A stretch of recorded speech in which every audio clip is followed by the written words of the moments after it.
Hi everyone, welcome back to our channel. In today's video, I'm going to show you how to save your favorite posts on Instagram. Whether it's a recipe, an outfit inspiration, or a motivational quote, saving posts is a great way to keep track of the content you love. Let's get right into it. First of all, find the Instagram app on your home screen. Now open it. Next, scroll through your feed or explore page and find the post you want to save. This can be a photo, a video, or even a carousel post.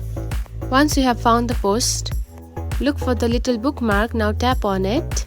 Now you can add the post to the folder you can make and also can name it for the new collection in your saved posts. And then tap on to save. Now your post has been saved on your saved collections. So that's it. Now you know how to save Instagram posts and organize them into collections. It's a great way to keep track of your favorite content and super easy to do. If you found this video helpful, don't forget to like and subscribe for more tips. Thanks for watching.